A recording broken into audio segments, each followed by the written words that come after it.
The five elements. पंच तत्व, सिर्फ 5। अगर उन्हें इतना सारा खेल खेलना है, केवल 1 या 2 रूप नहीं, इन्होंने अरबों खरबों रूप लिए हैं। अगर ये सब होना है, अगर ये दूसरे गुणों या संभावनाओं को ग्रहण नहीं करें, तो आप इन 5 से इतने सारे रूप नहीं रच सकते। ये स्वभाव से ही ग्रहणशील हैं। जिस हवा को आप सांस में लेते हैं, जो भोजन आप खाते हैं, जो पानी आप पीते हैं, We will leave the other two because you don't. हम बाकी दोनों को छोड़ रहे हैं क्योंकि आपके पास उनका ज्यादा अनुभव नहीं है। आज हम जानते हैं कि हम उन्हें प्रभावित कर सकते हैं। सिर्फ विचार, भावना, नियत या ऊर्जा से हम पानी का गुण बदल सकते हैं। हम हवा का और भोजन का गुण बदल सकते हैं सिर्फ अपने विचार, भावना या नियत से। So, तो आपके भीतर के ये 5 तत्व जिनसे ये शरीर बना है, इन पर गहरे प्रभाव हैं और जानकारी की एक खास परत, जिसे हम आमतौर पर कार्मिक पदार्थ कहते हैं, इकट्ठी हो जाती है। इसके बिना ये तत्व आपके भीतर एक खास तरीके से पेश नहीं आ सकते थे। ये एक सा होता। if अगर अलग अलग जानकारियां इकट्ठी नहीं होती तो हर इंसान एक सा होता। देखिए, अगर आप एक केला खाती हैं तो आप एक महिला बन जाती हैं। केला महिला बन जाता है। इनमें से कोई खाता है तो वो पुरुष बन जाता है। अगर गाय खाती है तो वो गाय बन जाता है। वही केला। banana is not. केले में इतनी समझ नहीं है कि वो खुद को पुरुष, स्त्री, गाय या कुछ और बना सके। आपके भीतर जानकारी का एक संग्रह है जो केले को एक औरत, मर्द, गाय या हाथी या किसी और रूप में बदल देती है। What you call as myself. आप जिसे मैं कहते हैं, वो सूचना या जानकारी का एक संग्रह है और मूल रूप से ये आपके साथ तत्वों के माध्यम से चिपकी हुई है, क्योंकि यहां तत्वों के सिवा और कुछ नहीं है। तो इनकी शुद्धि का मतलब है कि आप इन्हें साफ कर रहे हैं और इसे इकट्ठा की गई जानकारी या कार्मिक पदार्थ से मुक्त कर रहे हैं। अगर ऐसा न किया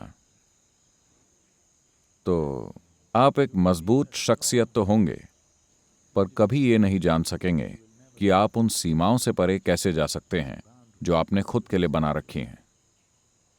ये सीमा अस्तित्व ने नहीं बनाई, ये सीमा खुद आपने अपने लिए बनाई है। अगर आप उस सीमा से पार नहीं जा सकते जो आपने बनाई है, तो ये जीने का मूर्खतापूर्ण तरीका होगा। आप अनजाने में ही सीमा रच लेते हैं और कुछ समय के बाद दावा करने लगते हैं, मैं तो ऐसा ही हूं। आपने अक्सर लोगों को यह कहते सुना होगा। आप उन्हें किसी सीमा से पार जाने को कहें, नहीं, मैं तो ऐसा ही हूं। आप ऐसे नहीं हैं। आपने खुद को ऐसा बना लिया है। ये सफाई तब महत्वपूर्ण हो जाती है जब आप खुद को इन सीमाओं से पार ले जाकर आजादी या मुक्ति को ही अपने जीवन का लक्ष्य चुन लेते हैं। अगर आप एक ठोस गेंद बनना चाहते हैं तो आपको सफाई की जरा भी जरूरत नहीं है। There's no need to cleanse at all. So, कार्मिक प्रक्रिया को ठोस में बदलने से आप कड़े बन जाएंगे। कड़ापन आपके जीवन में बहुत दुख लाएगा, बहुत दुख। आपको किसी आफत की जरूरत नहीं है, आप खुद ही एक आफत हैं। आपको किसी बाहरी सहायता की जरूरत नहीं, इसे सेल्फ हेल्प कहते हैं। ज्यादातर लोग अपने दुखों के निर्माण के लिए सेल्फ हेल्प पर हैं। you know, किसी को उन्हें छेड़ने की जरूरत नहीं होती। आखिरी बार किसी ने आपको कब छेड़ा था? ऐसा आखिरी बार कब हुआ? शायद स्कूल के दिनों में किसी ने ऐसा किया होगा। उसके बाद कोई भी वैसा कुछ करने में दिलचस्पी नहीं रखता। आप में से तकरीबन सभी लोगों को कभी किसी ने खंजर या तलवार नहीं घुसाई। ज्यादा से ज्यादा किसी ने सुई या उंगली से छेड़ा होगा। Nothing more. लेकिन आप में से ज्यादातर लोगों को पिछले 10, 15 या 25 सालों में किसी ने सुई या उंगली से भी नहीं छेड़ा, क्योंकि हर किसी को आपसे डर लगता है। Who's तो कितना आप जितने दुख से होकर गुजरते हैं, अगर आप उसकी मात्रा देखें, गुस्सा, डर, नफरत, जलन, आप जिससे भी होकर गुजरते हैं, जो भी कष्ट झेलते हैं, बाहरी चीजों की वजह से कितना दुख हो रहा है और आपने खुद कितना दुख पैदा किया है। अगर आप गौर करें तो पता चलेगा कि बाहरी चीजों की वजह से पैदा दुख नाम मात्र भी नहीं है। नहीं नहीं, मेरी सास ने ऐसा कहा, मेरे बॉस ने ऐसा कहा, वो जो भी कह रहे हो, वो आपको चाकू तो नहीं घुसा रहे, कोई आपको शारीरिक कष्ट तो नहीं दे रहा ना, जब तक आप मिडिल ईस्ट में ना हो।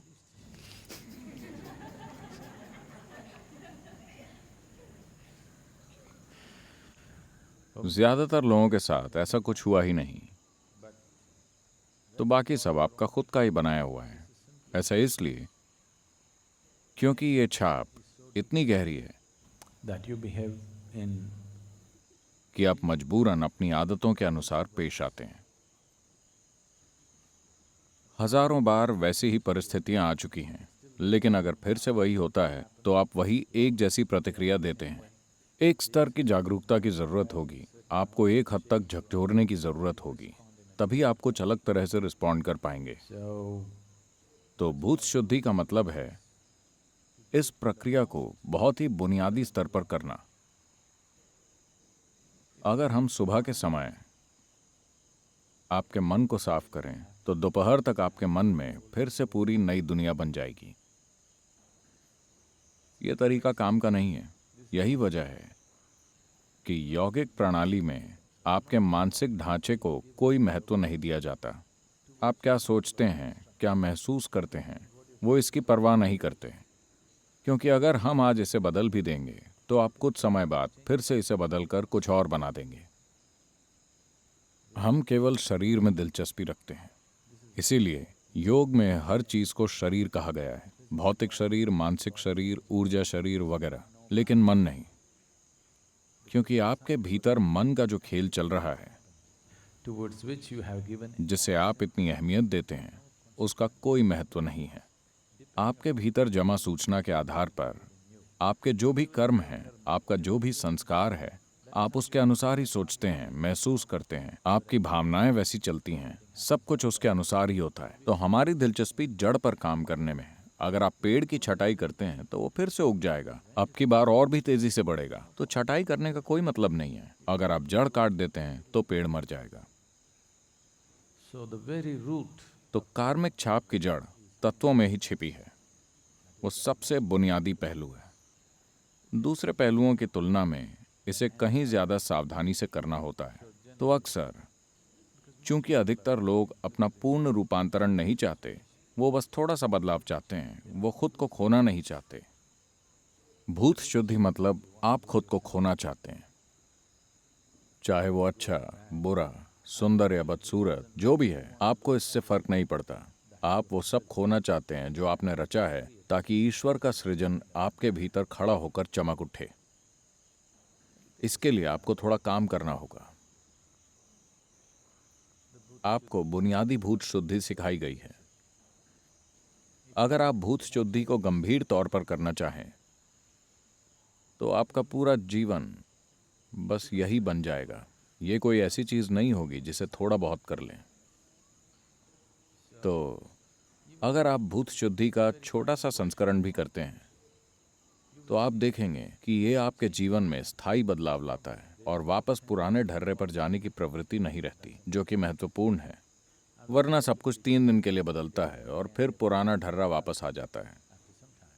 कुछ समय बाद आपके साथ ऐसा नहीं होगा अगर आप अपनी साधना में भूत शुद्धि को भी शामिल कर लेते हैं। पंचभूत आराधना पंचभूत आराधना एक बिल्कुल अलग प्रक्रिया है। वो एक अनुष्ठान है। जो लोग साधना नहीं करना चाहते बस ऐसे लोगों को थोड़ा लाभ पहुंचाने के लिए। अनुष्ठान की ये एक सुंदरता है। अनुष्ठान की यही सीमा भी है।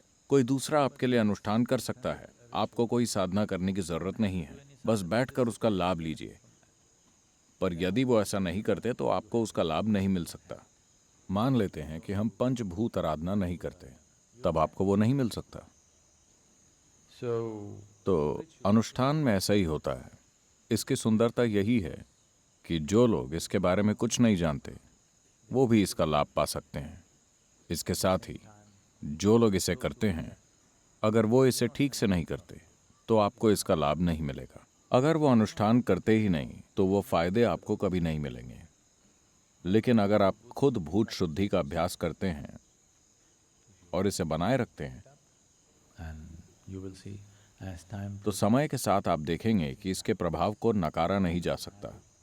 और सबसे बड़ी बात, ये जो भी करे, भले ही अभ्यास छोटा सा ही क्यों ना हो, इसका प्रभाव कभी पलटता नहीं है।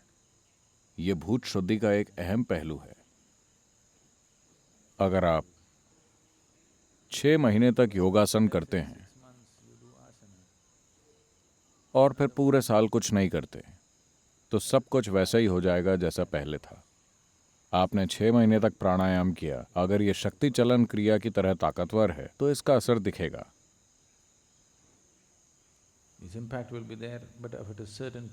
लेकिन अगर आप इसे कुछ समय के लिए नहीं करते तो इसका असर जाने लगेगा। आप ध्यान करें, कुछ समय के लिए शून्य ध्यान करें। अगर आपने कुछ समय के लिए इसे नहीं किया तो इसका प्रभाव जाने लगेगा। लेकिन भूत शुद्धि की प्रकृति ऐसी नहीं है। अगर आप इसे करते हैं तो आपको कुछ भी होता हुआ नहीं दिखेगा, क्योंकि यह प्रक्रिया बहुत बुनियादी और धीमी है। पर चाहे जो भी हो, ये वापस नहीं जाएगा। ये आपके साथ रहेगा जब तक आपका शरीर रहेगा। ये साथ रहेगा, ये जाएगा नहीं, क्योंकि ये बहुत बुनियादी स्तर पर है। यही भूत शुद्धि का महत्व है।